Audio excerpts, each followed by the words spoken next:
Nice and early stream finally today. Excited to talk about more PC and tech. And I can't wait to talk about some new up and coming devices that are coming out soon. I got to hear some thoughts about the new Apple iPhone.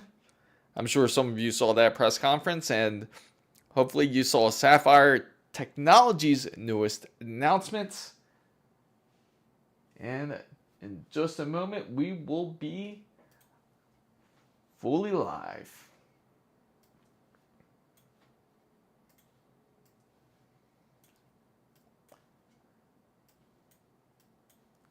Just want to pull up some info here, guys,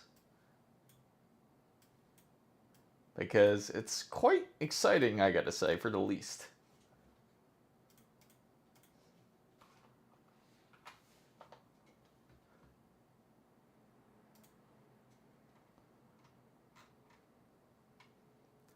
Hopefully everybody's had a wonderful day so far.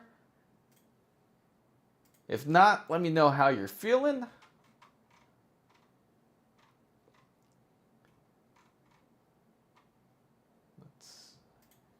Right here. And we are going live. What's up, Fam Bam? Hopefully you guys are having a great week so far. It's been a bit rainy here in Florida as of recent days, but that's okay. Hasn't stopped a lot of the tech news from flowing. And hopefully you guys are getting some of your PC builds ready, started, and maybe you're looking forward to do a PC build and waiting for Intel's Arrow Lake refresh, which is going to be announced in momentarily. We're just all waiting for Intel to officially announce it. An exciting announcement, I have to say, is AMD's Lisa Su will be attending at CES of 2026, which will be within about, they haven't quite said the date yet, but allegedly she's supposed to say a lot of big things about CPUs, including GPUs, which makes you really curious to see what AMD really has up their sleeve. What's up, Takuma? What's up, Enthusiastic Guy?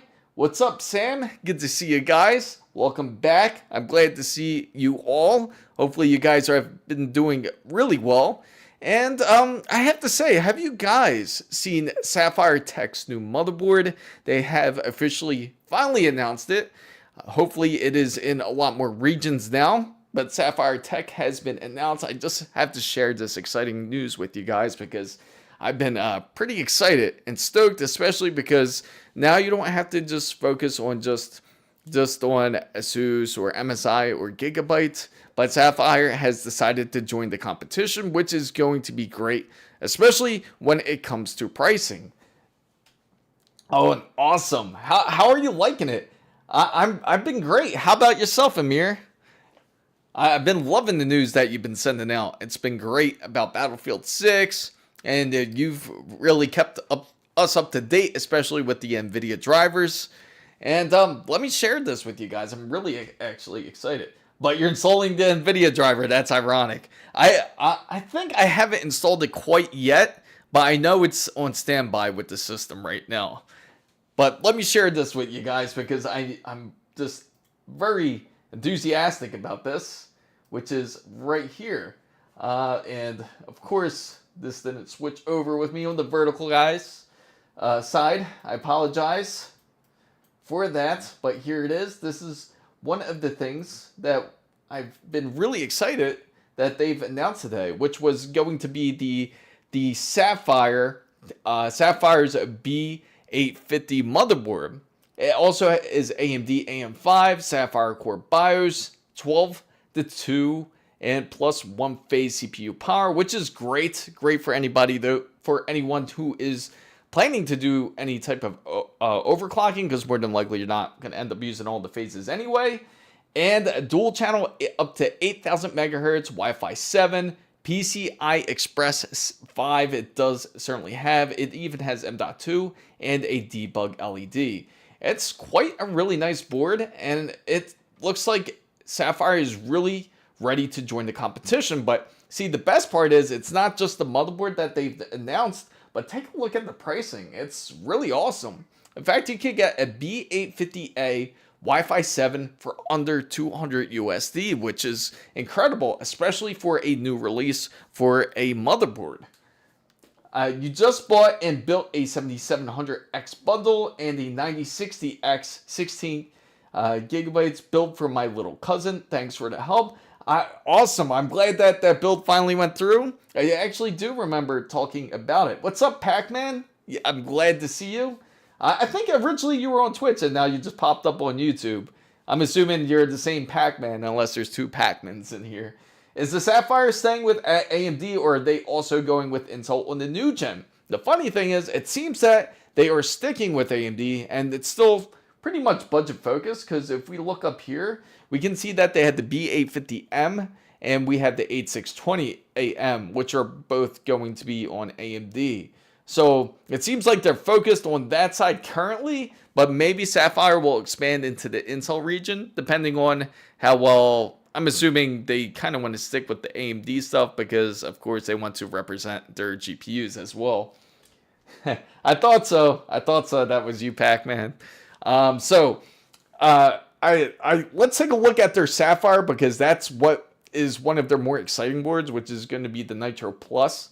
And this is how it looks like. This one is going to be based more on a, you can see it's more of a smaller motherboard here. So it's like an ITX board from what it looks like. So this is actually my first look at the Sapphire Plus board that they currently have that's going to be out in the market, which actually looks really nice. I really appreciate the design of it, as it really does fit the profile of their GPU for the most part. So I think more than likely it's going to stay on AMD for now, but I think Intel definitely has to step up their game. For anyone out there, I have to ask you, has anyone thought about building on an Intel platform? Maybe even go with a Micro Center kit? Because I'm just curious to see what everybody's thoughts are out there currently with Intel. I mean, they did have that promo go on for just a little bit. I think it's already out. They should have kept pushing it. I think it would have really helped Intel out if they kept that Battlefield 6 promo. But I think it just expired, actually, just this past weekend. And Intel, of course, is trying to push the rest of their 13th, 14th, and their 15th gen processors, and make room for the new 16th gen, which is more than likely going to be based on the Arrow Lake refresh. So for anybody out there that does have a Z890 board, the good thing is that you can upgrade to the 16th gen if you choose to, but it's hard to say exactly how much of an increase of that we're going to really receive from the original Arrow Lake. Now, so I took the risk, with the Z890 Hero and the 285K. Yes, I remember, Amir. The clean design is lovely. Sleek look is the way. So far, it's been really solid on my G.Skill 8400 MTS CU DIMM. Yes, I remember you spoke about that. That's something that I still want to access.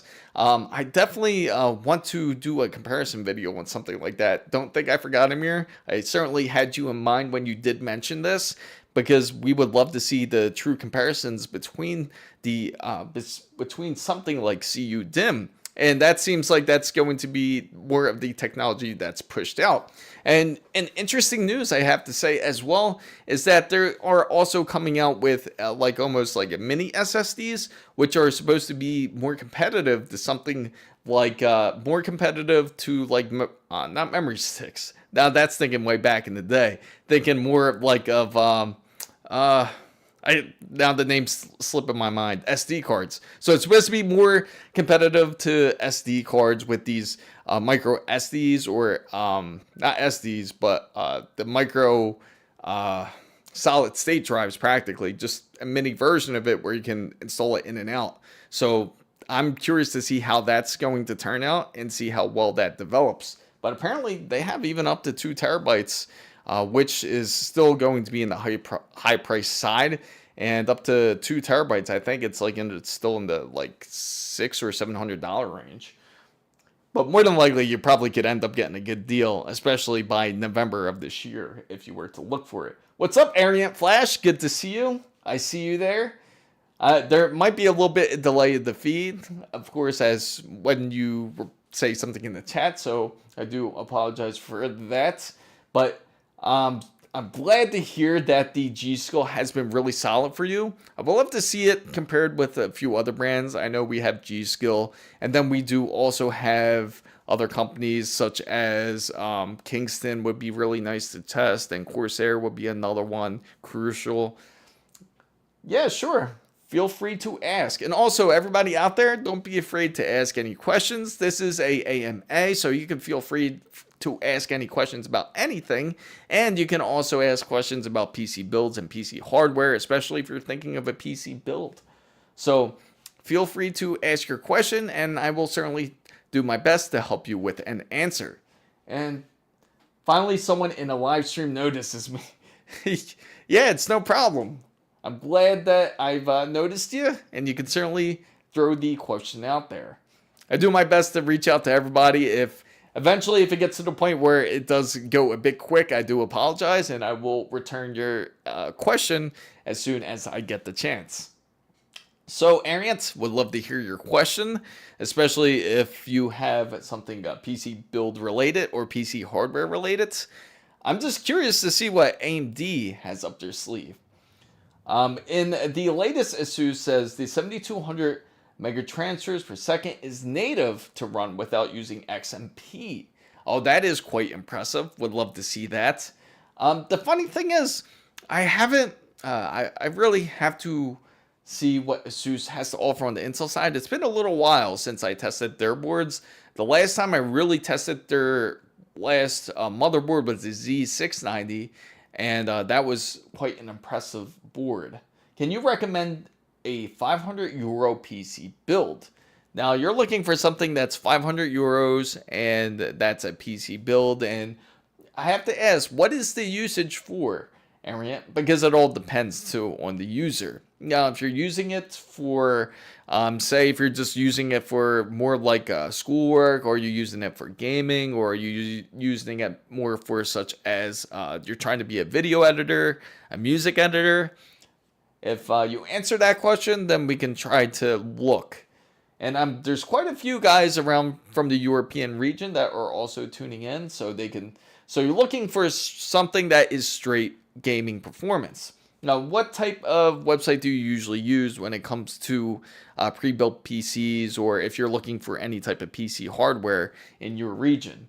Because I know in each region, everyone uses something specific. We could easily go onto Amazon and look on your side and take a look on like maybe the region that you're in Europe.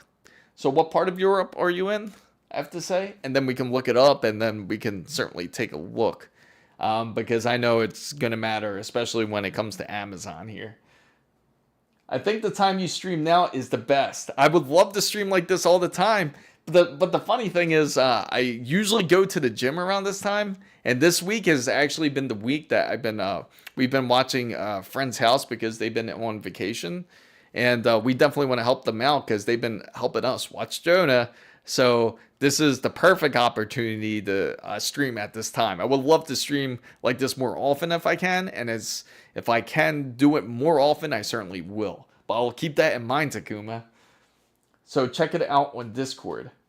Okay, certainly. So we can take a look on Discord. So for everybody out there who isn't part of the Discord, feel free to join. It's down in the description box down below. There is no fees or nothing crazy like that. If you have a question you want to ask me on Discord and you don't want to ask live, understandable. You can, me or any of the other guys in Discord will certainly help you because we all love PC and tech, and we do certainly want to help somebody that does want to come in. Now, as soon as Discord decides to load up, let me go back in and out of Discord here because it seems like it wants to be a bit picky at the moment. Probably because I got so many Discords open. I got one open on my PC. I got one open on my on the other PC here. So there we go.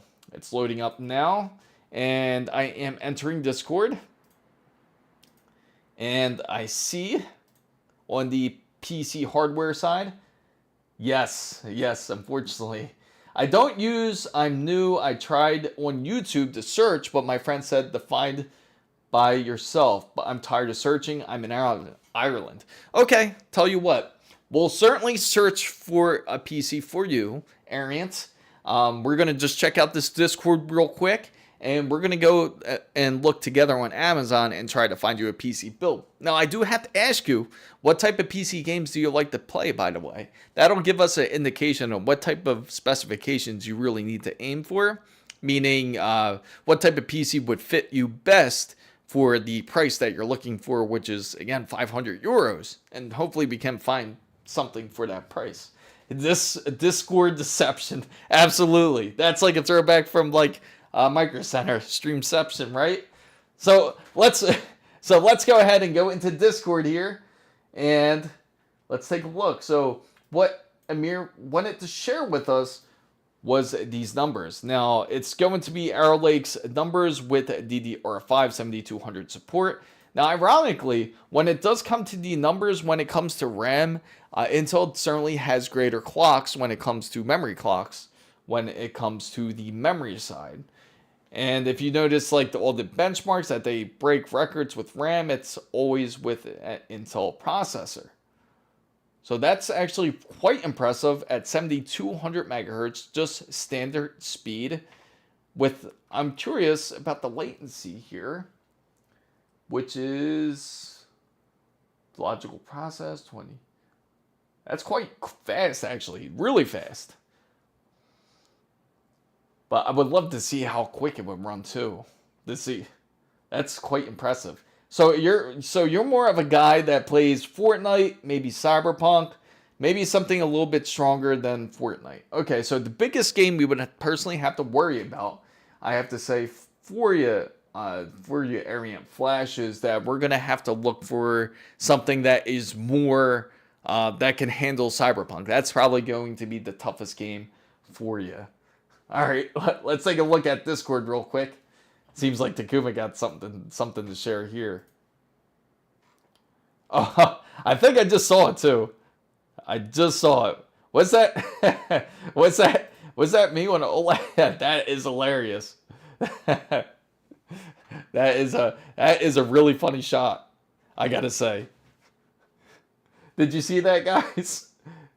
Can you do it fast, because I need to go to sleep and I'm not hurrying, just asking. Okay, I got you. All right, we'll go ahead and take a look, and we're gonna go ahead and go to the stream browser here. So let me just go to the stream browser, and we will take a look.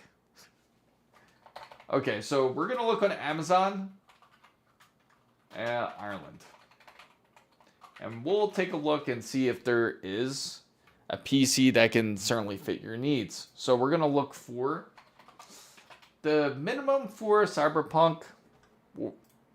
I would say the minimum for Cyberpunk, if you just don't want to be able to play. What's up, R? Good to see you. What's up, Vero? Glad to see. Did Gigabyte fix their thermal paste leaking? Yes. So don't worry about Gigabyte's issue. That was pretty much blown out of proportion. No, it's all right, Takuma. I do enjoy it, though. I did enjoy it. Yeah, and 50 supers are delayed. Yes, unfortunately, they are certainly delayed. And I'm not surprised, because NVIDIA seems that they are kind of forced out of... they're more worried about the whole AI aspect. It's funny, because I actually brought that up on Twitter as well. So we're going to look up the specifications, right, for Cyberpunk. So you want to be able to run it at the least specifications. We're going to go on CD Projekt Red's website here for system requirements. No, we're just going to allow necessary cookies, but this is what we want to see here. We want to see the system requirements here. And for Cyberpunk, man, they made that really small. Let's make it bigger here. Okay. So I wish they made that. That's crazy they didn't make it bigger. All right, let me try to... There we go. That's better. So, for the minimum requirement for Cyberpunk is going to be based on a RX 470 or GTX 970. That's actually quite optimized. I remember running it back then on an RTX 2080 Ti, and it just could not pass 40 frames. But then again, that was at a time when Cyberpunk was not very well optimized here. So you're doing a custom PC, okay? So that'll make it a bit easier then. So a 1060 is what's recommended at least, but they're gonna stop updating the 1060s. So the best card for you to get, we're gonna take a look here. We're gonna look at RTX cards just to see what they offer. Because the thing is, it's going to be a little bit tough probably to find the perfect card for you because, again, you have a 500 euro budget here. You still got the RTX Titan. So that's a great card still. The best thing I can recommend, let's look up a 3070. See if they still have them. Man, they're still going up there for price too. They have the 3050 for 190. That's about 6 gigabytes again. That's like you're really going like you know what? Let's not look up RTX. Instead, I think it's better if we go AMD because again, Nvidia you're going to pay a little bit more. So AMD is going to be the better option for you. So maybe a AMD 6600 would definitely fit. I feel that would be the better option for you. And it's going to perform a lot better than a lot of those other cards. It's going to be a smaller one, which is going to be based on 8 gigabytes. But it's going to perform how you would want it to. So you could get this for 215 euros. That's probably going to be the most expensive part of your build. And then you're going to have to tailor the rest of your build altogether. Now, if you need a full list, join the Discord and I can give you a full list. And we can go from there. We'll do our best getting build around 500 euros, I can say. And hopefully we can do it. I don't see why not. It can happen. So perfect about the about the AORUS Master 5090. Didn't want that issue. I'm glad that you are happy with it. Did you install it already, Vero? I have to ask. So laugh out loud. The rebar bug on NVIDIA driver is still there. I know, it's pretty sad. They have that issue, and there's another issue that they currently have. They have a couple of issues. It seems like NVIDIA still is plagued with some of their issues that they still have to resolve. Hopefully NVIDIA does come in and does something about it. It would be nice. I am a graphics programmer, and as a developer, AMD has the single worst developer experience. It's a pain in the ass working with AMD. NVIDIA, on the other hand, it's so much better to work with. No problem, Arian Flash. I can say this is something that I did speak about on when it comes to graphics cards. Now, I recommend AMD for a lot of those who prefer to use their PC just strictly for gaming. They could also use it for streaming or other purposes, but again, it's not going to be the perfect card for everybody out there. Again, AMD is highly recommended for those who are in the gaming side, but when it comes to NVIDIA, they are better at certain other aspects, such as doing things such as video editing, like with DaVinci, or if you're using, because of the CUDA cores in there. NVIDIA is a lot more friendly on that side, so if you are more of a multiversal user and you are using it for developer work, then of course NVIDIA would definitely be the better option for sure. So I do agree with you there. So the Discord is right down in the description box down below, but I will try to paste it into the chat, and hopefully it does come up. Sometimes it does, sometimes it doesn't. I need to sleep, so I got you, bud. I will go and get the Discord link for you real quick here. Now you can go to my website, which is going to be chrismizo.com, and you can join the Discord that way. There you go. Perfect. Hopefully it comes up that way. So, while AMD is equal, maybe pain in the ass, but it's bigger, like PlayStation, Xbox, and PC. Exactly. How do I make my parents buy me a PC? Great question. That's actually an awesome question to ask. Tell them that you want to be a computer engineer. You want to be involved with, you want to become a software developer. Or maybe that you can say that you need it for your school projects. Those are some of the ways you can tell your parents to do it. I remember when I was younger and I told, and at the time I knew I needed a GPU to play certain games because that's when I started to notice the lag. And then I figured out a video card could make that magically go all the way and it could just be played just as well as a console. Then I told my father, like, hey, we need this part for this PC because it's not working correctly. And I needed to do my homework, so I got him to buy a GPU, which is pretty insane. We already had the PC, luckily, but in your case, you can certainly say that you do need it for those cases. It's pretty insane. I'm surprised you guys don't have a PC. So especially because I feel that a PC is really useful, especially if you need it for schoolwork. So they are losing maybe the PC market, but the console, yeah, that's true. Takuma's correct. AMD does have their full hands into the console market. That's for certain. So it's crazy. K&S says, yeah, rendering is an entire different topic since that's what most people use it for. Recently, AI is popping out, and the AMD infrastructure, ROCm, isn't that nice. I agree. And that it's funny, I did actually speak on this, like what coming up when I did this whole video on exactly what type of GPU that you should buy. And I do agree with you on that side. Game developer for sussy games. Same scene as in your younger. How long do you think AMD will catch up with NVIDIA ray tracing wise? Now, for AMD to catch up with NVIDIA ray tracing wise, they're already pretty close now. They're about one generation apart currently. With path tracing, they're about 2 generations apart. So with this new announcement, it's hard to say. We don't know what Lisa Su will talk about. She will be speaking at CES 2026. And hopefully she does speak on the CPUs and she does speak on behalf on the GPUs. And if she does, then we will know where they kind of stand in the ray tracing side. Because allegedly that they're saying with these new AMD GPUs that it's going to be able to surpass even the RTX 6090.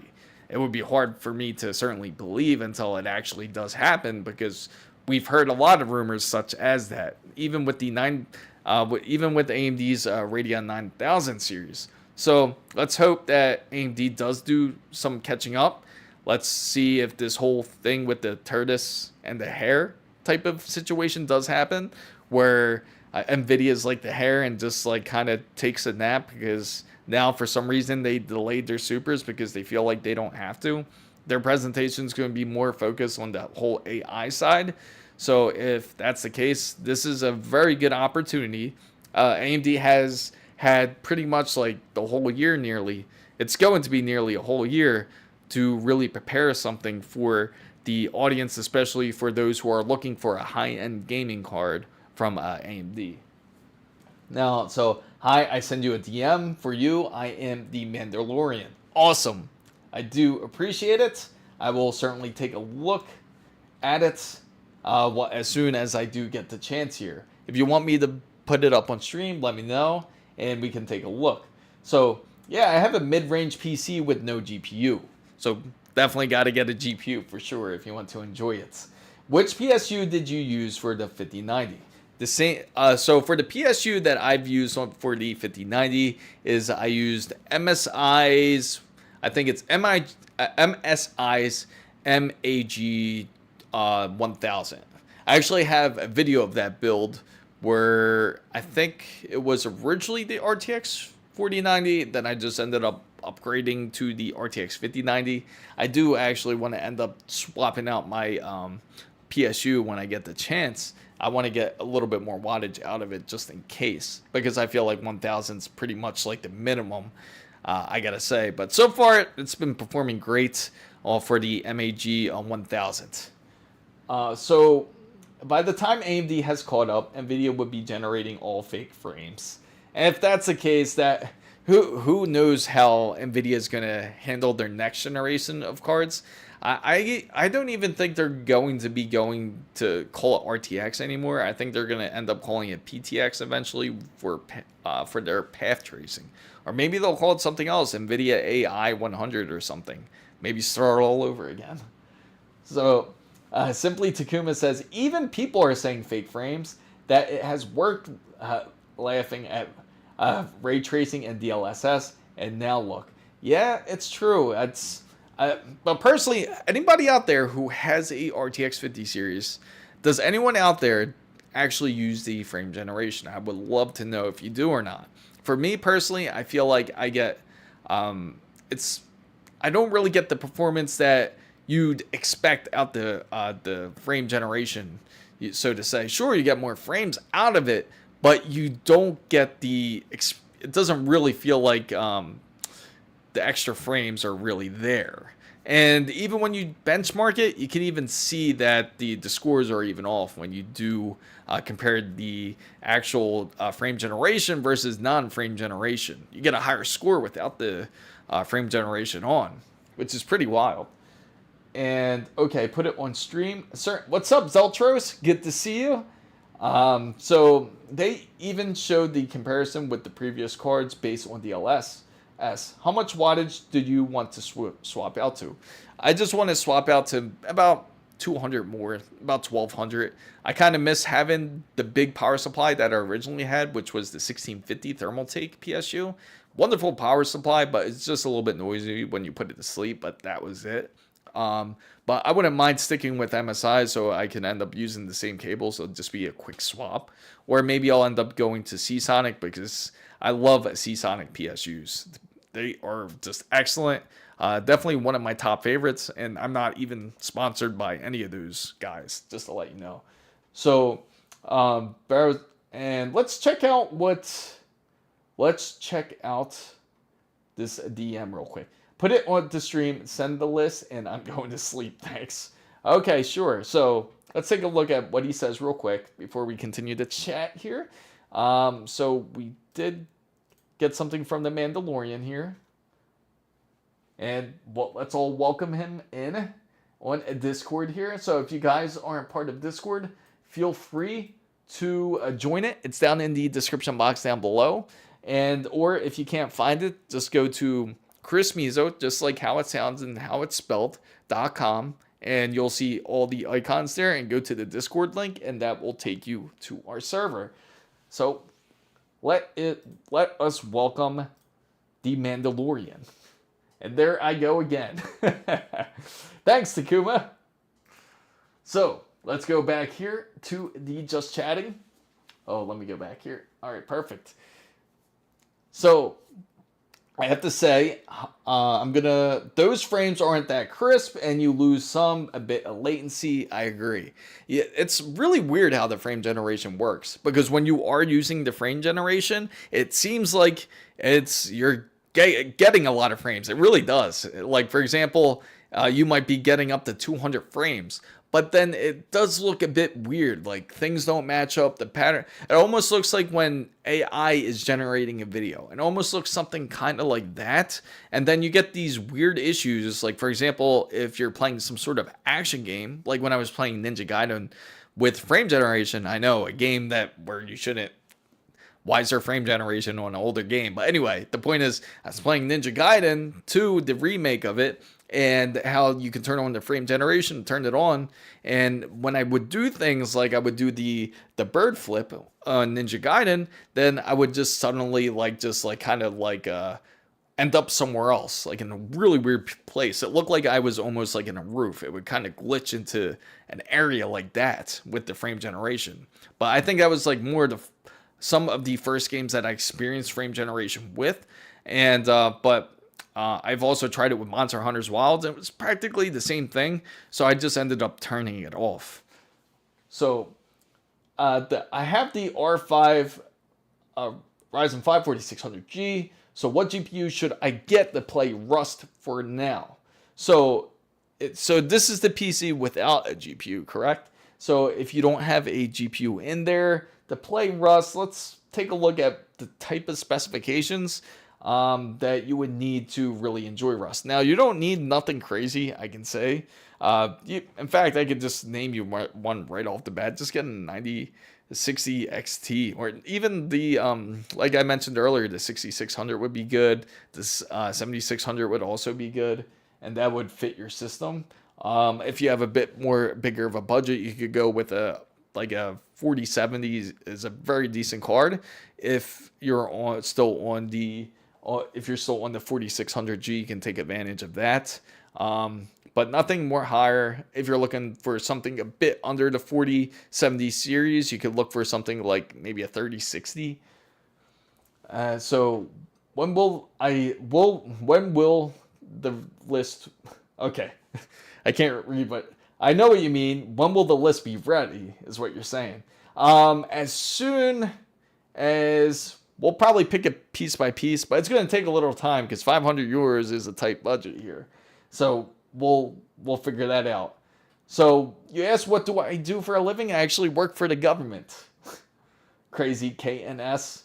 Arient Flash, you say hi, welcome, hi again.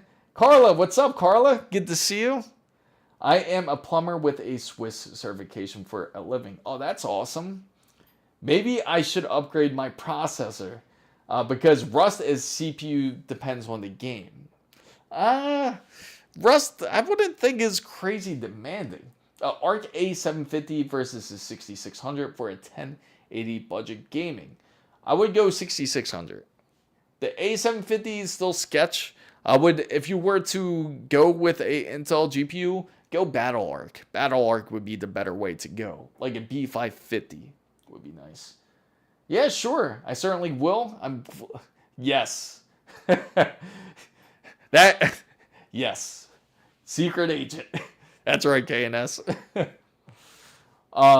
So, like I said, when it comes to Intel, I would highly recommend something more like a B550. You'd be a little bit happier with it. With Rust, let's take a look at the specifications. I don't think you really need crazy specifications for Rust. A B580 is perfect, but hasn't launched yet in India yet. It would be really nice if they did. I think Intel is on the ball with something here, but let's just hope they don't end up fumbling it, because I don't know why Intel and AMD are pretty good at that. Let's just hope they really pull it together when it comes time for when consumers really need them. Hopefully they are really listening out for us. I know AMD certainly is. I believe that they are. And I think, and I don't know why, but this time I have a little bit more hope for them. I'll be pretty pissed if I go to CES and it ends up being like some sort of AI presentation more than anything. Who wants to go to CES to see more AI presentations? So, Zeltros. So, yes. How do you approach GPU generational upgrades? Do you sell the 5090 before the launch or wait a few months? Now, that's a great question, actually, Vero. This I got to highlight real quick, because the reason why I have to highlight this, it's a bit tricky. Because the thing is, if you were to upgrade to the 50 series this year, and you were trying to get your hands on one, we all know how impossible it was to get. So there was a lot of people out there who ended up selling their 40 series cards because they thought they could get their hands immediately on the 50 series. And lo and behold, it took till almost 5 to 6 months later to really get their hands on a GPU. Now, if you have the patience and you can really wait that long to purchase a GPU, then that would be the best way. That would be the best method, would be to sell, obviously, not even before, honestly, because during that time period, between that whole January to June period of timing, GPUs actually increased in value, ironically, and I believe the RTX 4090 is still up there in value. I think if you even trade it into Newegg, you could practically trade in a RTX 4090 for $1,600, which is insane. So who wouldn't take it? That's more than what it originally was when you first purchased the RTX 4090. So again, that's kind of a tricky situation. I don't think that's going to happen with NVIDIA again. Hopefully they learn from this mistake, but usually the best option is to sell before you purchase a GPU, and usually you can get your hands on one. But now with this timing and this type of mindset where people feel like they have to buy the newest item to either scalp it, which is what it seems like. We all know it's going to happen to consoles. We all know it's going to happen to the latest and greatest things. Unfortunately, it's hard to say if it's good to be able to do that now, to sell before, because we don't know how long you'll be without the GPU, or if your GPU will end up increasing in value because of what's happening currently with the tech industry. So, but that's a great question. So hope the release is not cranky. I have the i9 14900K. Whenever some heat, I just let it rip.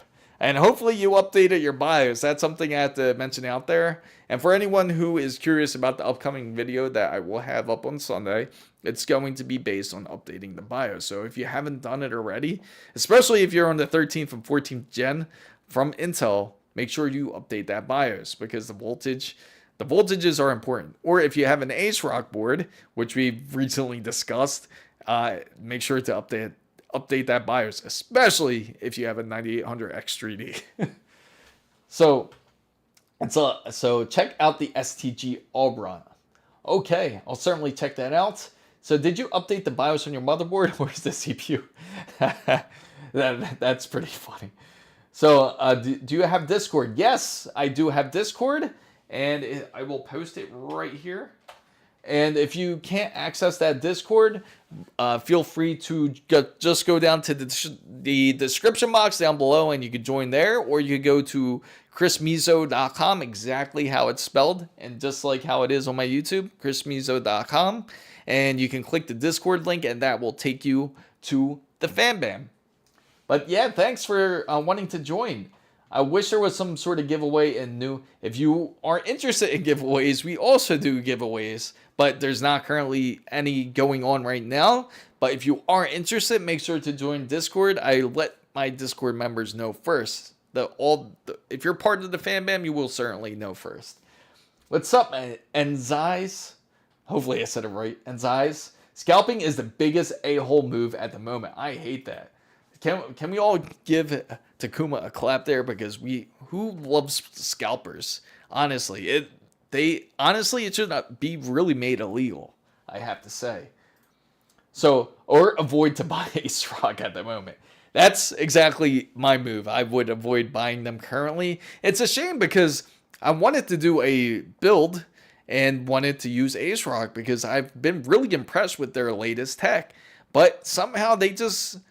anytime I want to go with them, something crazy like this happens with them.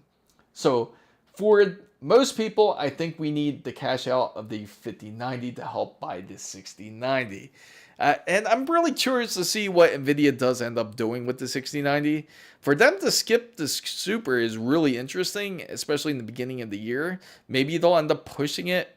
It's really odd for them to push new cards out in the summer. So I could see them pushing new cards out into the fall of next year, which is kind of a big move for NVIDIA. So it would sound like that there would be more of a delay for the upcoming 60 series, if anything. So I tried to avoid using my i9 at 100% because it heats up so bad that all the fans run at maximum RPM. Oh yeah. And it sucks too much dust in. Have you tried to use the dust blower in it just to see what type of dust comes out of it? I'm curious. Oh yeah, sure. I could show you the PC, and but just to let you guys know, I kind of have a limited reach. I should have put a zoom lens onto this camera, but yeah, we can take a look right after I answer. I remember Carla just asked if we can take a look at something, I think. What was it?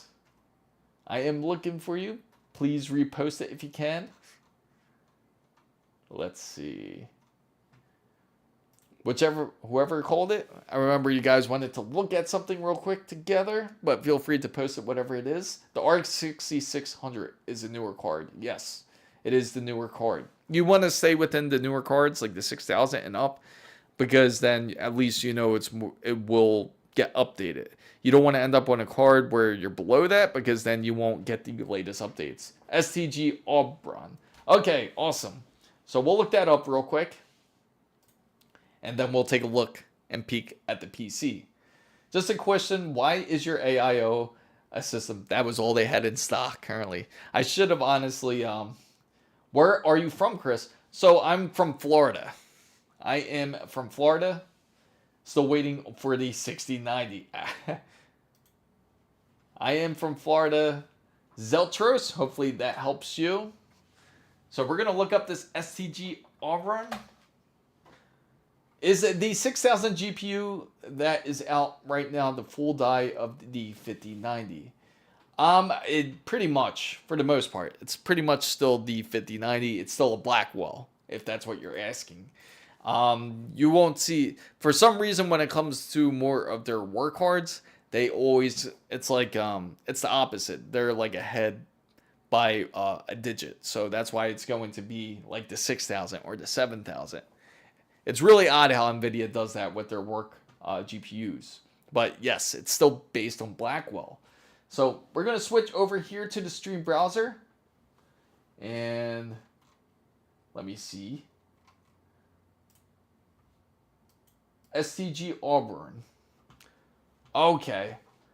So this is this a PC that you were thinking of? Or was this the PC? Because I remember you were saying that you said, I think you said that your father was into PC building. Is this his designs, the STG Auburn? That's actually not bad. The pricing wise, they're not bad. Because I see that, I heard of this brand. I believed saw them on Amazon.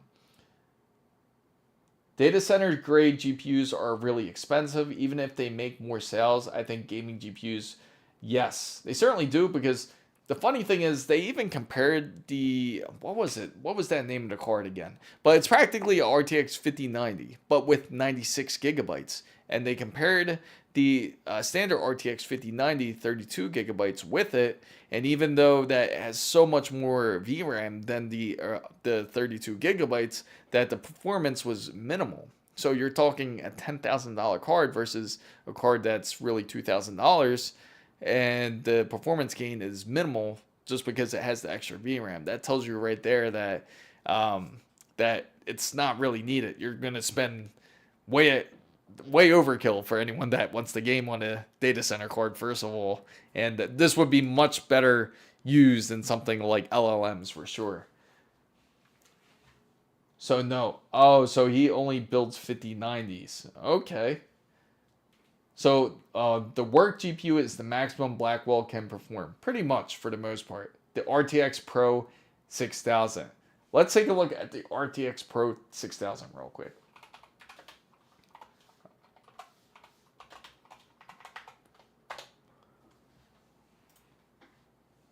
The high performance RTX Pro 6000. They only showed. Look at these builds from Micro Center. Not Micro Center, from Newegg. Look how expensive it is. Insane. And you got at 40. This is starting at a wonderful price of $45,000. I don't think we will see the 5090 Ti. I agree. I don't think the 5090 Ti will exist. I think we spoke about this on the last stream, because we were talking supers. Like, what kind of supers would release? More than likely, if the supers are released, it's going to be based on the 5070, 5070 Ti, and the 5080. But the 5090 won't really exist. The 5090 Ti or 5090 Super, I think 3090 Ti was the last of it. NVIDIA H100 also. Yeah, that's Hopper. NVIDIA, I do know Hopper. That's a good one. So this beautiful workstation, just for $44,999, which can pretty much buy like a decent car. You can buy a pretty decent car for $45,000 USD at least. And AI workstation, it has a Fission. Oh, some people might squinch when they hear the word Fission. Speaking of which, I don't know if you guys heard, but recently, what happened with Fission, and remember with the whole Windows updates with their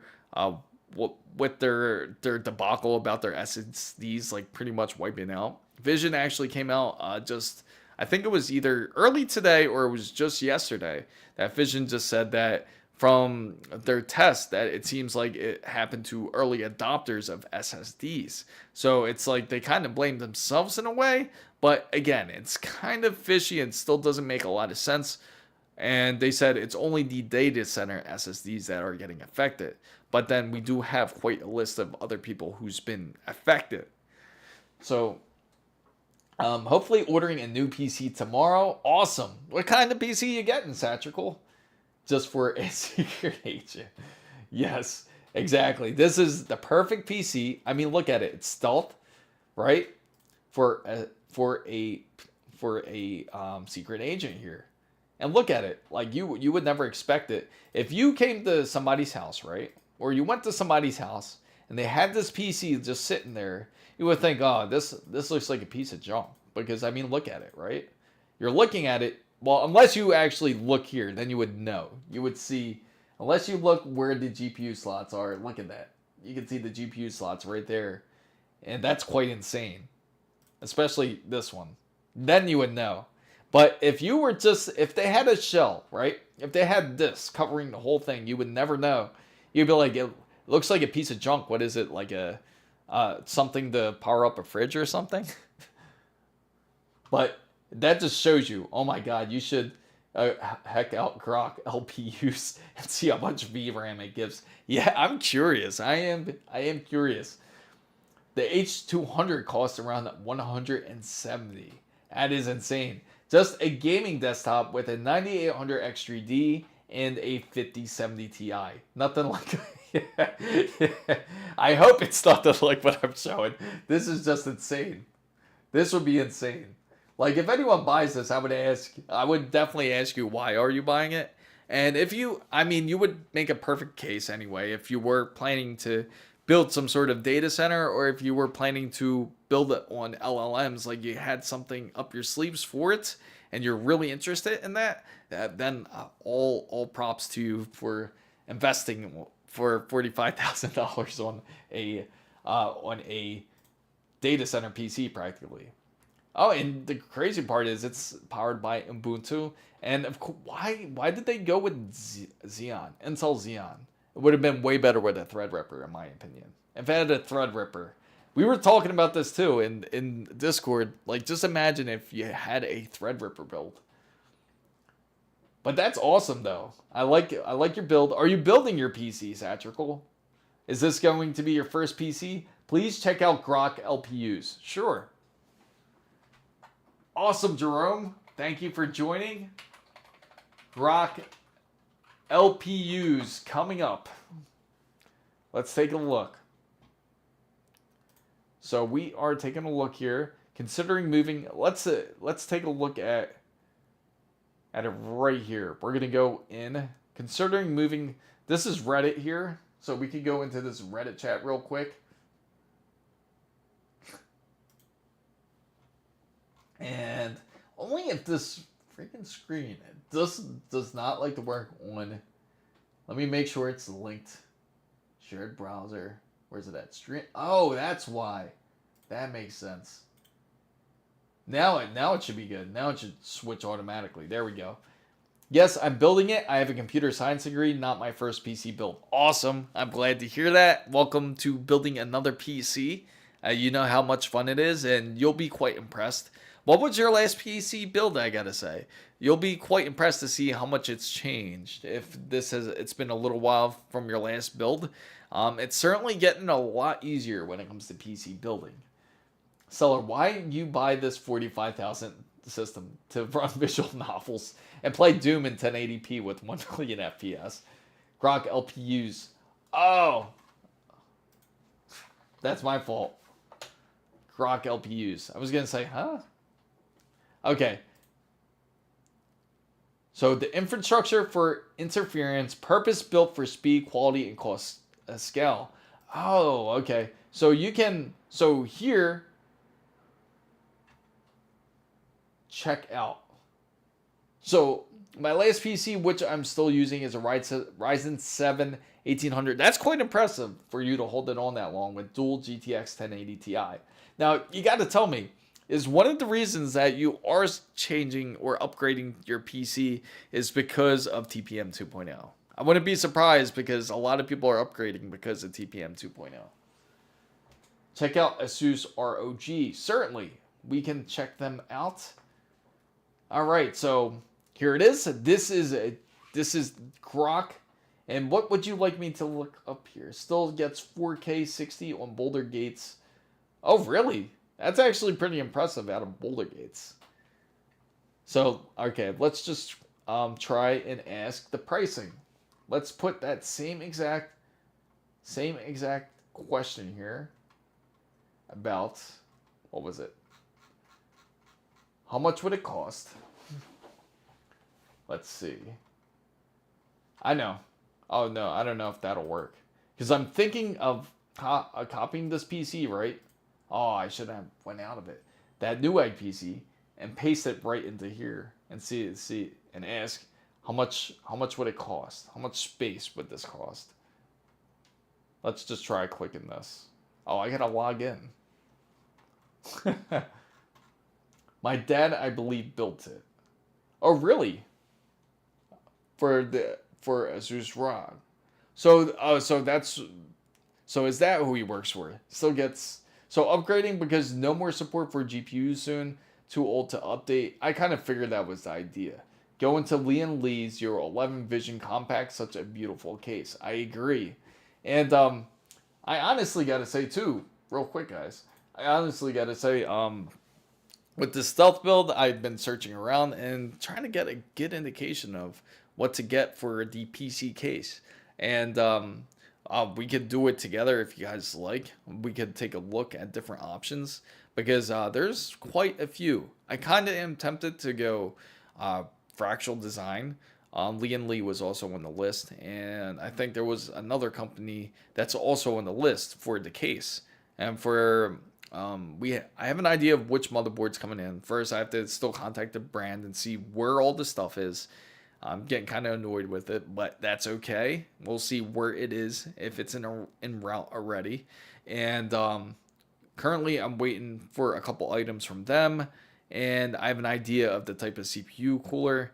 To give you an indication of what we're doing, we're not going to be using AIO for the stealth build. Instead, we're going, I am very tempted, because we were talking about this on Saturday, is go more for just like more pure quiet. So we want to go like almost Noctua, but maybe get all black Noctua fans. So yes, TPM 2.0, but also the new gen of hardware came all together in 2025. It is a massive hardware year. It certainly is. I gotta say, there's been all kinds of stuff coming out. I'm honestly surprised nobody came in here talking about Apple's new device with their new iPhone. I'm sure I've heard very mixed things about it. My little bro Aaron wants to tell you a PC. Sure. It's 100 times faster than current cards. Oh, is it really? That's quite insane. And I use Vantex with the and Vantex is pretty. I gotta say, is pretty impressive.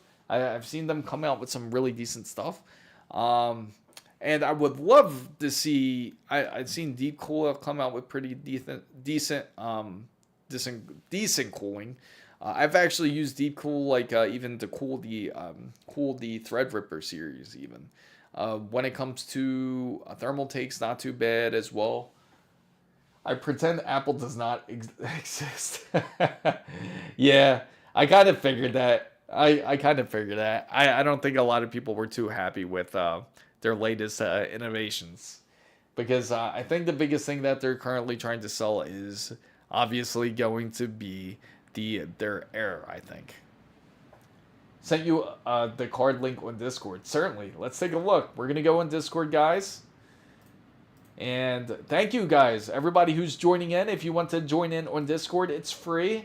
And I will post it here once again. Right here. And we're just about to switch over to... Yeah, we'll take a look at that soon, Carla. Oh, wrong thing. Let me see. Right here. Just trying to set up that Discord link, and there you go. And we will go into Discord. Now, you can't beat Thermalright for AIO price. Yes, I agree. Price and performance are great. Just wrote a paper on them. The only nice Apple product was... you got me there. Think about that. You had me laughing there because I know that's BS right there. I don't know who approved that design. I gotta say, okay. I am just about to go on Discord, Crazy KNS, and we're about to check it out.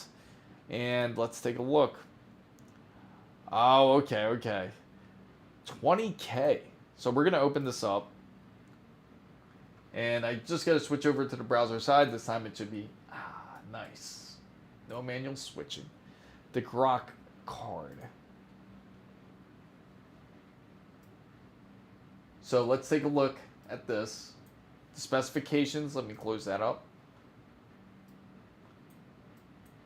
So this card's 20,000 up to 750 TOPs, which is insane. 188 teraflops. With at 900 megahertz, 230 MB SRAM, up to 80 terabytes on die memory bandwidth, up to 9 real scale, true point technology, requires at least, it's crazy because it even requires less power than the than Nvidia's card. A big difference, but crazy enough how much more expensive that is. So its SRAM runs at 80 terabytes, which is unheard of, absolutely. Which the HBM H100 runs only 1 terabytes, and a DDR5 RAM runs at just only 64 gigabytes. That is crazy. That is insane. And it's and if you really think about it, this technically would be way cheaper than getting a H100 card or H200 card, for sure. But, yeah, that is insane. I gotta say, that is insane. But that just shows you how dominant Nvidia really is when it comes to the market side, I have to say. But for Carla, you wanted to see the CLX gaming PC. I think even a faster GPU that it runs on light, yes. Pretty much. CLX gaming PC. Alright, let's take a look at this. We're going to take a look here. And this was the one that your little bro wanted to take a look at, right? And let's take a look. We are back here. Oh, this just reminds me of Borderlands 4's about like the whole controversy with it currently. That's pretty insane. Apparently, you can't hit 60 frames unless frame generation is on. But I don't know how true that is. And it makes me really curious. The best part of getting a new gaming computer for school is the tax write-off. Absolutely. That's exactly, you claim that it is for school. This kind of looks like a Thermaltake. A case, speaking of Thermaltake. The way this looks. This one does, at least. Now, these are pretty nice. Again, they're not expensive at all. Great way to start off with. Again, A520, B550, B660, B760, B59. So, it's a mix of some older motherboards with some newer ones. They even have a TRX 40, which is actually the Threadripper series, but it's the older Threadrippers. But they have up to an Intel i9-14900K, 7950. So they do offer the newer processors as well.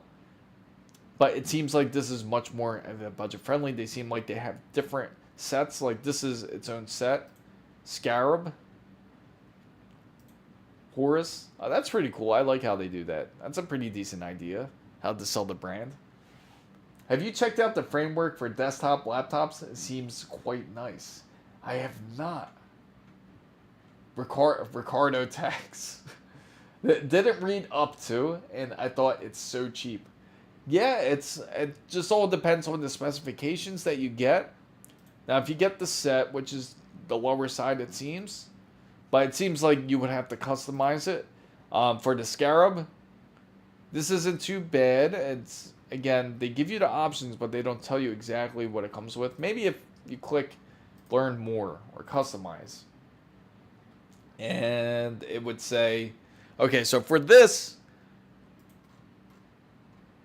let's go down here. See, okay, so it comes with liquid cooling, their custom liquid cooling. Let's hope it looks decent so far, I gotta say. But let's see. I'm just curious to see what they say they put it together with. Doesn't really give you too much details. Let's go to customize. And we're into the customized side. So on the customized side, it looks like, let's go info. There we go. Micro ATX tower. Not really too much info there. Standard chassis. Okay, so you do pick out your components here. So I guess if you were to pick it out, but it comes with a price tag. The framework is like more of a hardware company. Allows you like to do good customizations with your laptops. Highly customizable. Yeah, absolutely. It is. I'm just curious to see build with it. You know, with this, with Grok. Stop, my little baby bro is taking. All right. All right, I'll lay off the topic here, and let me go back to just chatting here, and let's talk about. I gotta say, do we think AMD is going to have something big for this upcoming CES 2026? What do you guys think? I gotta say, for AMD, do you think they can actually pull a big surprise out of CES 2026? Do you think they can actually compete with, say, like the RTX 5080 or the RTX 5090 even? Because for at least ASUS to show up, because it's ironic, as you guys know, or if you guys didn't know, earlier in the year of 2025 during the press conference, Jensen Huang was there, so NVIDIA was there actually doing their press conference. But for Lisa Su to actually go there and do the press conference is actually a big deal too. So it just makes me really curious to see what they're going to offer. Yes, AMD.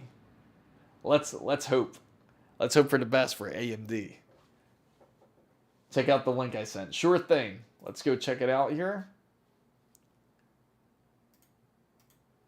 And right here, we're going to enter it, and then we'll go right back into browser mode here. Oh wow, that's pretty dope actually. So this is frame.work. Now it says framework laptop 16 is endlessly customizable laptop with upgradable graphics powered by. Oh, that's awesome. So you could actually really upgrade the GPU. You know, it's funny, I was reading about something like this earlier, but this is actually cool to see. I think not so much, maybe the surprise, a new GPU with bigger VRAM. Yeah, that's a possibility. What it like RX 9070 XT, XXT kind of, possibly. What date is CES? CES is really weird this year. It's going to be on January, what was it? January 6th to the 9th. So it's going to be 4 days, 6, 7, 8, and 9. If Lisa Su is talking, it makes me wonder if the press conference will be on a Monday. Usually they do it on a Monday. And like Monday afternoon, Monday evening, it depends on the timing AMD has set. I would have to look it up to see if they have it scheduled, but I don't think they do. All we know is that Lisa Su will be there. And more than likely it's going to be on a Monday. My best friend has a Samsung as a PC. I I I gotta say, for Samsung, I feel a bit mixed on their PCs. That's pretty dope, though. I do like the customizations of the keyboards here. And you can go with a Ryzen 9 7940HS. That's what they currently have. This is pretty cool, I gotta say. And for the memory, you can go up to, if you were to build it for gaming, it's probably still going to be way cheaper than what you can get for a typical gaming laptop, I bet. And for the M.2, I guess it wouldn't really matter as much. Now it offers the Western Digital Blacks SN770, but you can always upgrade later. That's an, well, 225. Let's give it a shot. Let's just do the 1 terabyte. Oh, if the CEO is there, it's going to be absolutely. So it makes me wonder, like, what do they have up their sleeve if she's going to be there? Secondary storage, we don't need it. Oh, you bring your own. So you can bring your own storage if you want. And I'm going to install Linux on it, right? And expansion bay shell. Let's take a look at this. The default thin and light end cap for the expansion bay interference includes system cooling, an ideal choice if you prioritize portability. That's pretty dope. And they have the graphics module. This is the big one, I think. I feel this is a big deal. Being able to, that's quite incredible. I do like the customizable option. Now, I was thinking eventually we would get to a point like this, like where, especially back then when you first built PCs, you would think that this is the direction we were going. But of course, we still, desktops still end up ruling the earth, I gotta say. But this is a great idea.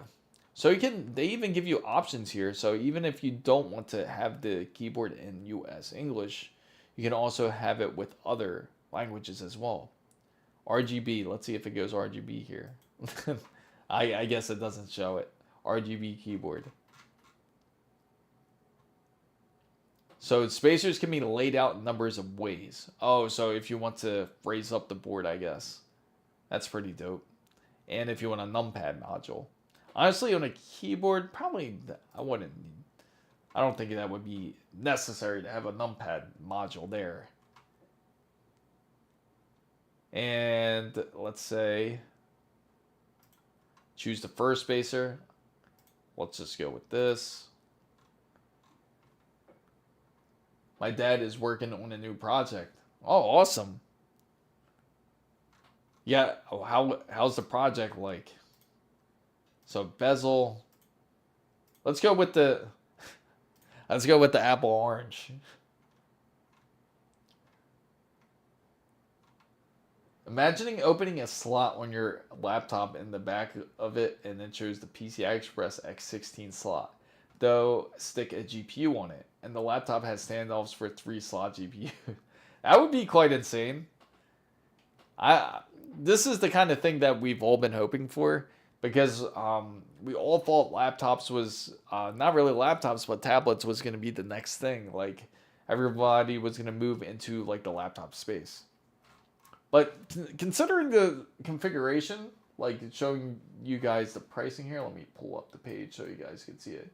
That's actually really not bad for the pricing wise. We're right there. $2164. That's still some laptops right now. If you get a RTX 5080 laptop, it's like $4,000. It's insane. Select LED matrix. Sure thing. Let's go LED matrix. Oh man, that's fire right there.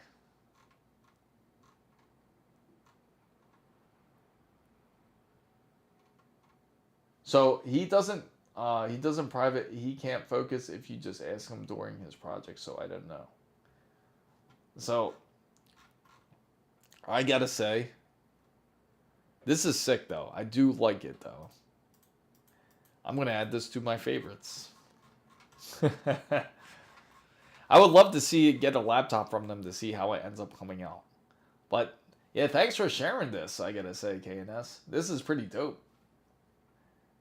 This is certainly one of the ideal things that you can do with laptops instead of being so restrictive, because the biggest thing with laptops that turn us off about laptops is obviously the things that they take away for expansion or they take away for upgrading, such as remember how much easier it was. Some laptops you can still do it where you can upgrade the RAM, and now there's a lot of laptops out there that have LP type of RAM to where you can't really just remove it. You would have to practically solder new RAM on there for it to work properly, or otherwise it's just not going to work.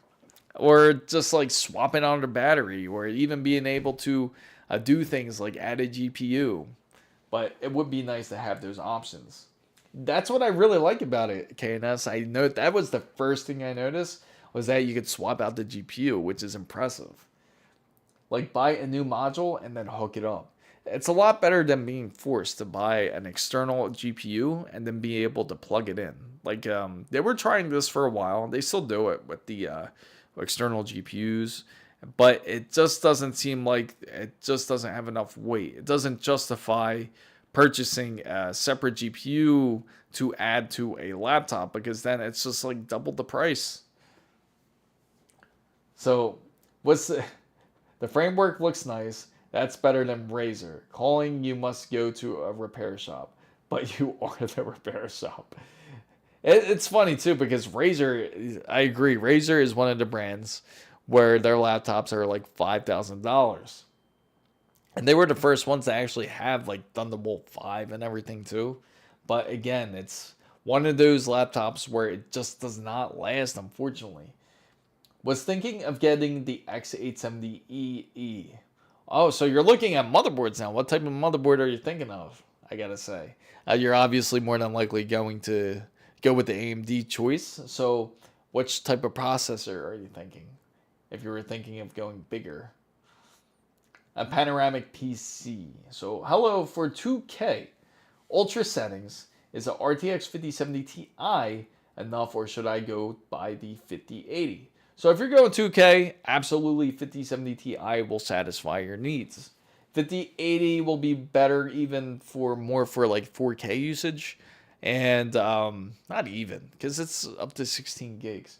I would, if you're looking, for anyone that's waiting for 4K, I was really hoping for this, is that they would come out with the Super Series. And the Super Series, you certainly can be able to game up to 4K if the rumored VRAM is true, where it's between 20 to 24 gigabytes. I feel that's the sweet spot when it comes for gamers, but I feel that currently the best card to get is between the 5070 Ti and the 5080. The price difference isn't that far off, and even if you are gaming, if you are willing to switch to another brand, AMD's RX 9070 XT certainly does well when it comes to 2K gaming, as if you want to go to the AMD route.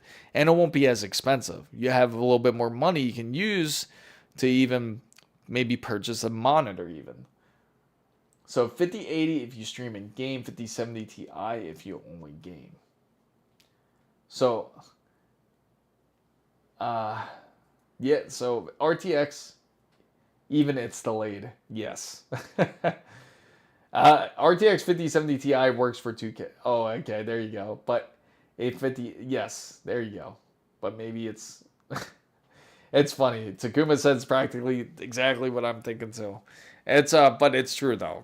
It's about the VRAM. Now, depending on games and what they do to choose to optimize the game is really on the game developers, and I'm curious to see how games will look, especially in 2026, because the 50 series has been already out. Of course, we know Unreal Engine has been a bit rough around the edges. It hasn't been quite the perfect engine. It's been Even though it's supposed to improve after 5.6, but it still seems to be a bit rough. I wouldn't be surprised if pretty soon by the end of the year we'll hear about 5.7, but we'll see.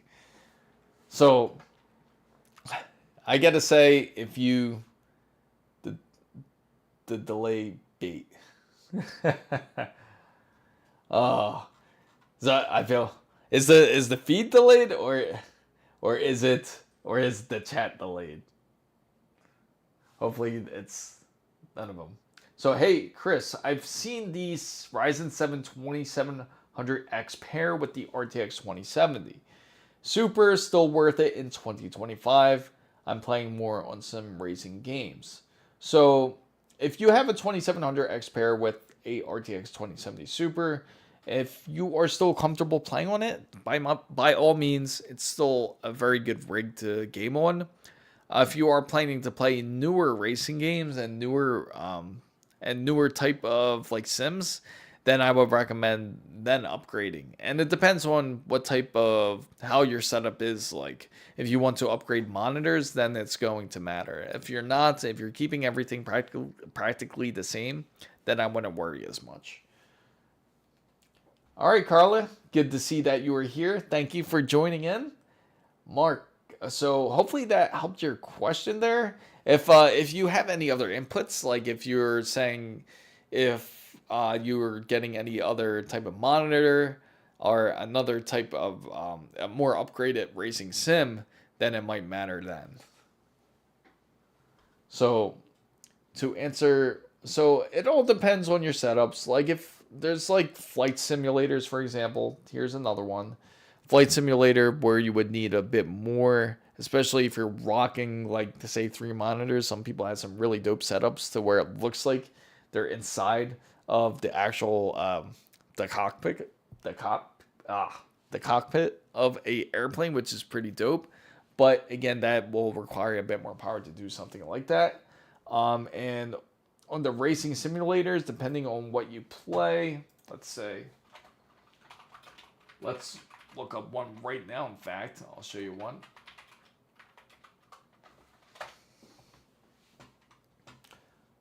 Let's look at Corsair competition here. I'm going to load this one up real quick.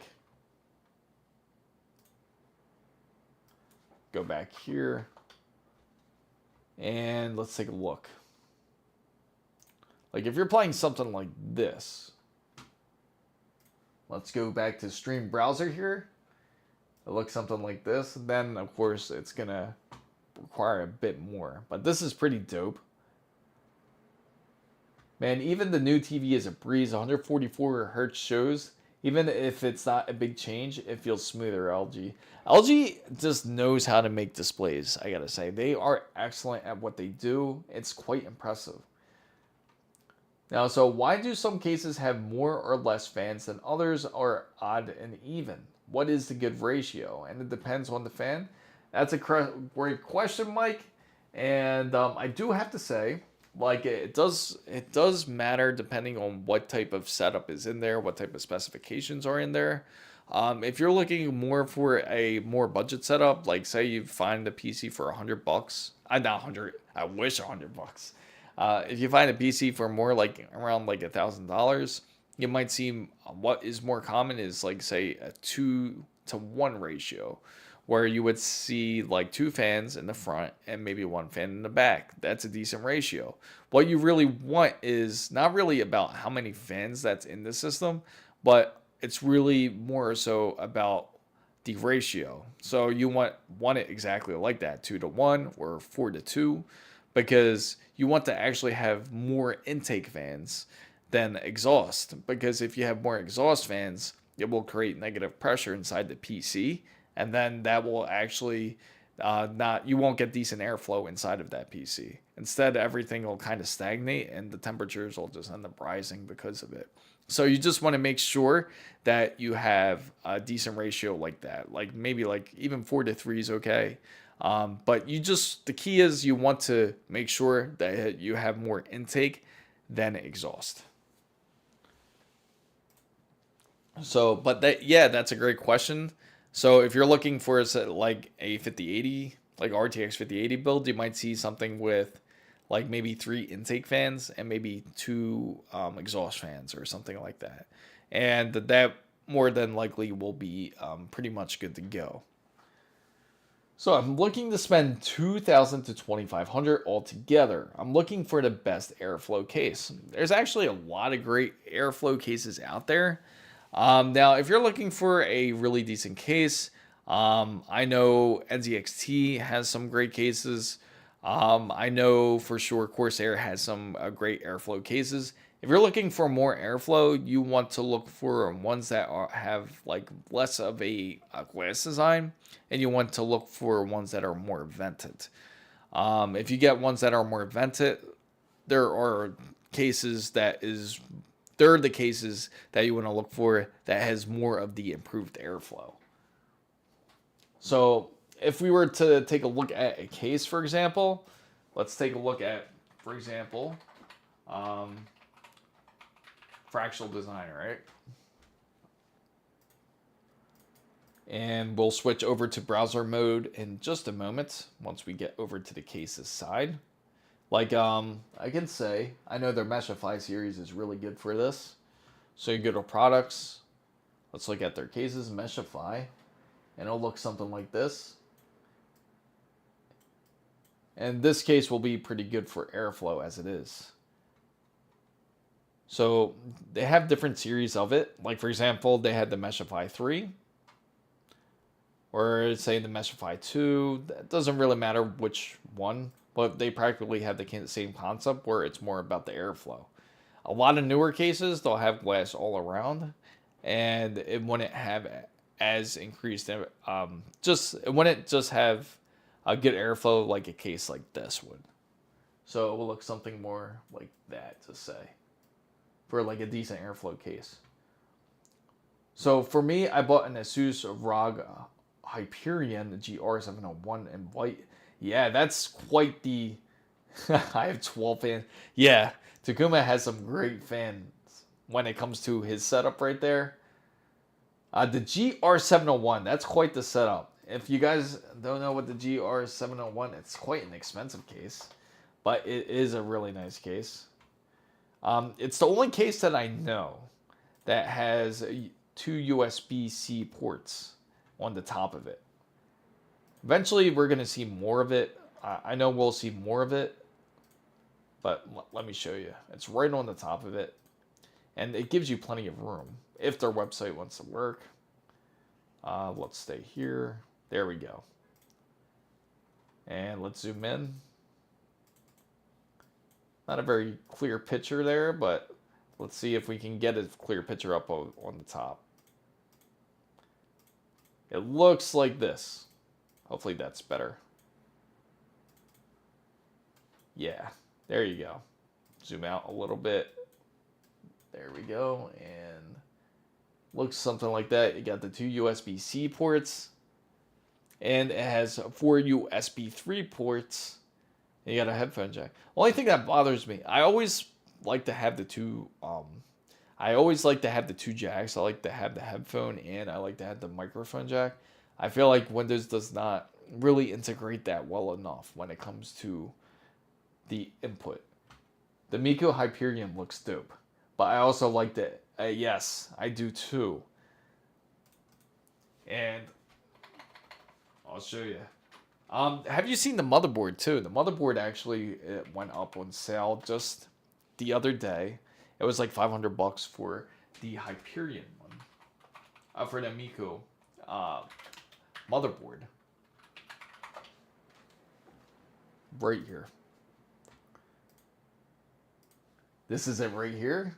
This is pretty an amazing looking case. And here it is. Let's go into the gallery when it decides to load up here. This one looks like it says RTX 50 series ready. It better be. That is nice though. That is really nice. This one looks like a nice clean design too. I always like the straps on the PCs like this because it just makes it so much easier to carry up. It's the Helios Up. Ah, yes. Here. Ups. Okay. Switch back here. But yeah, they have a lot of really decent cases when it comes to PCs. Again, Fractal Design's a great one. ASUS also makes them. They also have it by who else? I gotta say, Thermaltake, of course, has theirs. Lee has their version. Of course, the classics, the O11, but theirs isn't as much for airflow. But the ones I would highly recommend are like the ones like where Fractal Design has it, where they have more of the airflow inside. Same thing with Corsair's even 4000D cases. If you're looking for more something that is a bit more budget friendly, but gives you a ton of airflow, is something I would recommend. And NZXT's like say the H7 airflow case. But those are some great options out there if you are looking for a PC case. I wonder if is there anybody out there really waiting around, I gotta say, for AMD's Arrow Lake refresh. Is anyone willing to give it a shot? Because I'm curious to see if anyone out there is willing to do a build on a Intel 16th gen now. Or do you think that this is just going to end up again like just another disastrous point for Intel? Because it seems like they're just trying to get rid of what they have almost. Now originally the 18A was supposed to release this year, but they decided to delay it into the next year, which is going to be based on Nova Lake and eventually Panther Lake, which is the big one that Intel really wants to push out. But I'm really curious to see what Intel does, because I feel like even at CES when they were there, it wasn't like nothing big and no crazy type of show that they had. They didn't really have anything to prove. But with the new CEO, I'm curious how he's going to present things here. So I had planned my first full ASUS ProArt build, but the X670E ProArt motherboard didn't come with the SPDIF out. So I chose the X670E Crosshair. Now all Gigabyte and all white build. Well, yeah, that's... But Gigabyte, though, I gotta say, is very awesome of a build. But yeah, I can see why you pulled out. Some people really do look for the SPDIF. It's a bit unfortunate when they do end up like changing it out just like that. But I'm glad that you found your perfect build for the most part when it comes to your PC build, as I know that is. I feel that anybody that finds their perfect motherboard or perfect processor or however they build their PC, it's one of the most proudest things you can certainly do when it comes to your PC builds here. And I am curious though how it's going to be when Sapphire does release these motherboards. I really want to see how well they perform, and I gotta say the pricing is just really good on them. I can't wait to see some builds, especially with Sapphire. And I'm curious if Micro Center will actually start pushing them into stock, or if they're going to be more available. They should be a lot more available now. But yes, today with my TV, my 5-year plan begins. Awesome. I'm glad it does. I can't wait for it. I bet it's gonna look. I bet you have everything all lined up. You have your list ready to go.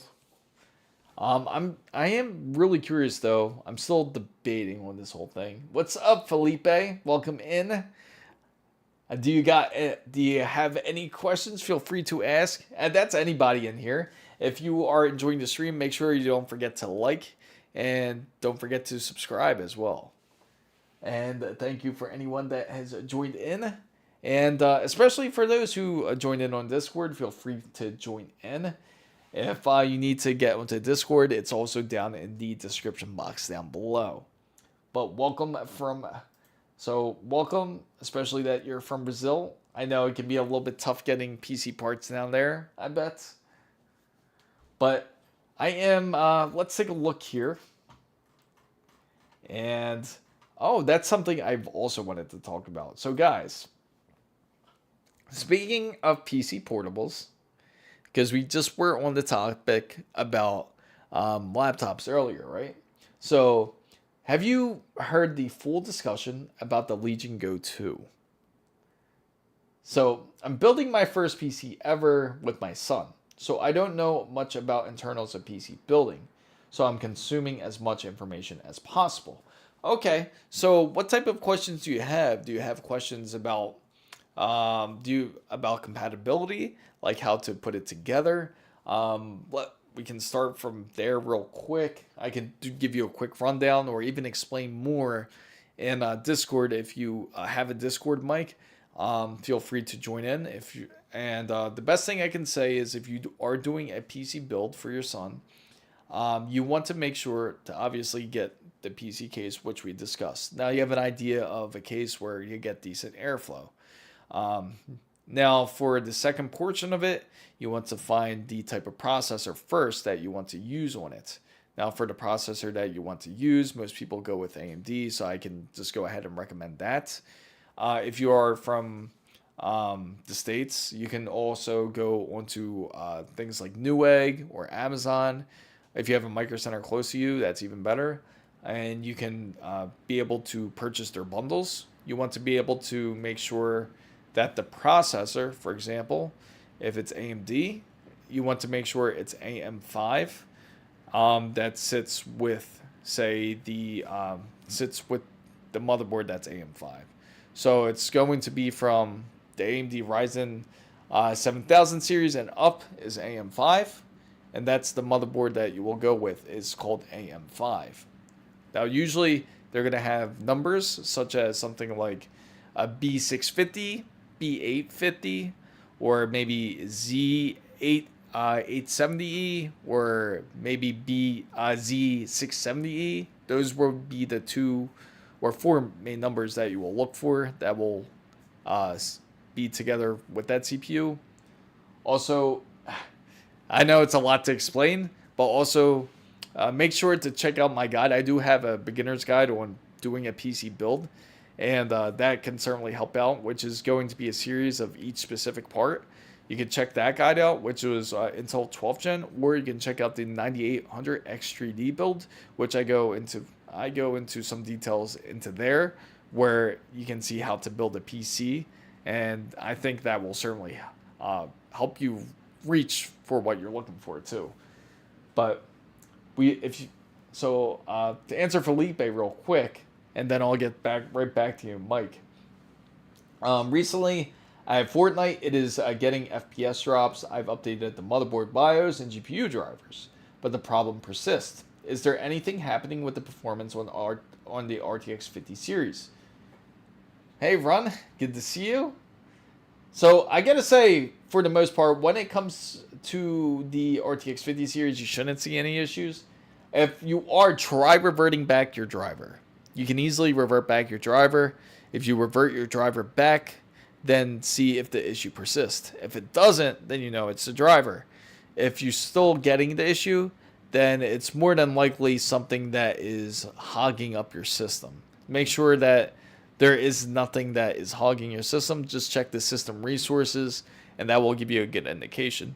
But, excuse me, the first and foremost, just go back to the original driver and see if that helps. So, display driver, yes, that's a good example too, Takuma. So, maybe also a good content for you, Chris, how people can, yes. Thank you, Takuma. That's a great idea. I can certainly do something for that. Thank you for sharing. And I will definitely put that into my list. And if you want to play games in 1440p, I'd say the best GPU for you to get is get something like I think you guys would be perfectly happy with a RX 9070 XT. Again, it's not, it's like the perfect in between for when it comes to GPUs, especially if you're looking for gaming. Or even the 9060 XT is decent enough. If you're looking for NVIDIA, you're going to pay a bit more, but the 5070 Ti is currently the better card with them. But again, between the 9070 XT and the NVIDIA's 5070 Ti are certainly the better ones to go for, or even the 5080. But again, it depends on how much your budget really is. Again, up to 2,000 to 2,500, certainly doable. You certainly could do it. We've actually done it just a couple of weeks ago with Ricky in Micro Center. We actually got him a whole build for actually a decent deal. It was like 1,400 with everything together, but that was because it was a Micro Center bundle that was going on, and we ended up getting a lot of discounts. There was no extra tax, which made it nice. But GPU, we decided on the 9070 XT. I want it so I don't have to upgrade for a while. Perfect. 9070 XT is the way to go.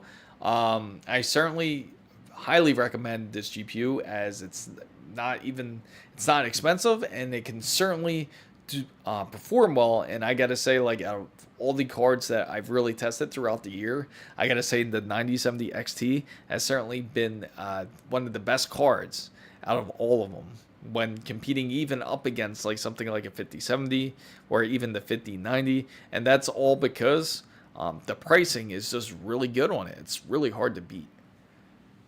So far, you have a pretty good indication of what you want to have. You have an idea of your case. And motherboard wise, again, AM5 is what you want to look for. And you want to match it up with something like maybe, say, if you're doing the build soon, hopefully the 9600 X3D comes out soon. That would really be a great deal. And I feel that would do great on your system. Or if you have a bit of extra cash, you can get the 9800 X3D, and you guys certainly can do a build off of that. But is the XFX version of it good? Absolutely. XFX actually used to even build NVIDIA cards back then, but they were actually the first ones to back out, besides EVGA, which is another company who used to build for NVIDIA, but they backed out because they felt that the pricing that NVIDIA would have was just way too expensive. So XFX is certainly one of the better ones, and they were one of the first ones that actually have those like very cool features, such as like almost like vapor chamber cooling. Practically, they were the first ones that have it, like with the NVIDIA cards, and that was like their high-end cards, and they were like $500-600, but that was like a high-end card back then. So yeah, I'm lost on motherboards and RAM. Tell you what, Mike, just make sure to subscribe to the channel and go over to the 9800 X3D build on my channel, and that can certainly kind of clear up the confusion. You could get the same exact motherboard if you want, but honestly, I think that's a bit of a higher end one. You want to go with something more like, say you look at the 9800 X3D, then you want to get something like, say, if you're looking for a bit cheaper of a motherboard, go with like the ASUS F Gaming motherboard, or go with Gigabyte's AORUS Elite is also really good. But again, feel free to Discord me, and I will post up my Discord. Once again, if you don't know how to get to it, you can go to the website chrismizo.com and just click the Discord link, and that's how you can join it. Yeah, no problem at all, Mike. So I think AI technologies like DLSS and FSR4 is the new revolution of GPU. Unfortunately, yes, that's what they are thinking. Jack, I see you. What do you think about having the i7 14700K? It's perfect. Did Ricky get to you? I gotta say, sounds kind of like Ricky's build. Doesn't it, Takuma? Doesn't that sound like Ricky's build? The 14700K and the 5070 Ti? But yeah, it's actually a great combination put together. They're great together. Piano tutorials at $391. I really have an expensive PC. I am a CGI artist who uses 3ds Max, and I need to know how much can I sell it for to get a new one. As a Threadripper 64 core, awesome, 256 gigabytes RAMs, and NVIDIA 4070. Now, I do have to say that you can get some pretty decent money off of it. Now, the Threadripper 64 core, I'm assuming you have the 3090. is it? The 3090 X, is it? Because that's a 64 core. It's funny, just like I think Saturday we were looking at different Threadrippers, and that was one of them. At the 3090, or it could be the, what is it, the 5995, I think. It's a weird number. But yes, you can get really decent money for it. So because you're a CGI artist, what's the reason why you want to sell it, I have to say? Do you want to upgrade your PC to another one, to a different one? Or is it hence the name piano? You're looking for a piano. I know they're expensive too. But off of a build, do you want me to give you an estimate about how much it's worth? Like if it's the 3990X and you have 256 gigabytes and a 4070, I'd say, let me calculate it real quick. I'm going to calculate it for you real quick just to get a general idea of what it's about, its value. So the CPU is what's really worth a lot in that system. The RAM, not a crazy amount. I would just give it about probably half value. And the 4070, I would say about 450. Oh, I apologize for that, guys. I forgot it was on my numpad right there. I want an AMD EPYC dual CPU, and yes, an estimate would be great. I assume 309. You mean 3,900, right? $390 is pretty cheap for your. I wouldn't say it's not even close to that. You could probably sell it for a lot more. I'm guessing more around the 25 to 2600 range, like about, I would say, if you were to sell it, because that would be, if you could sell it for $390, I think anybody would buy it. That was a great deal. Oh, okay. So UK, let me convert it over then. So if you mean euros, pounds, right? If you're using pounds, I would say, let's see, 300. Let me convert it over, because it's going to be worth some money over there, because I know it's a bit more expensive, but this is going to be like a ballpark range pretty much for you.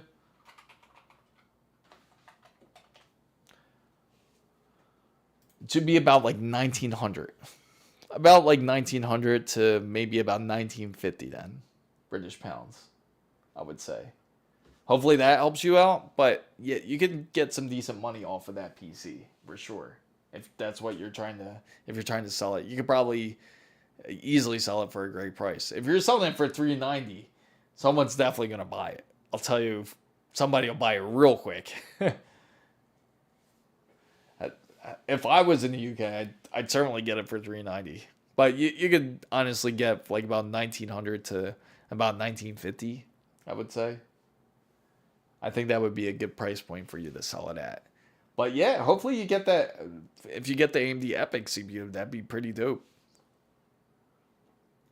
And I got to say, for the most part, I don't know if anybody has seen it, which was I actually forgot to mention this topic, which was the Lenovo Legion Go 2. How about that price point? 2 terabytes for a $1,350, right? And you also get an OLED display, and you get the Zen 2. You get not Zen 2. What am I saying? You're getting AMD's Z2 Extreme for $1,350.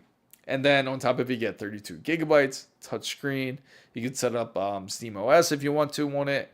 And it does have Windows. It doesn't have the new Windows that they are customizing for the ASUS ROG Ally, but they are going to change it over in April 2026, they said.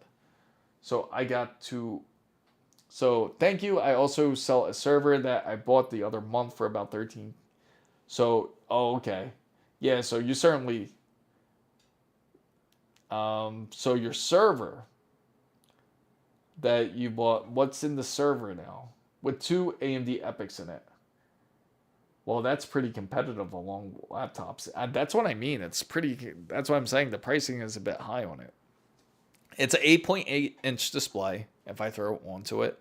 And it also, it's detachable. You got the detachable controllers on there. So I'm quite curious what people think of it. Now, of course, they got the ASUS ROG Ally, the Z2 version, which will release soon, the Xbox version. And that's going to be around that same price, almost nearly the same price point.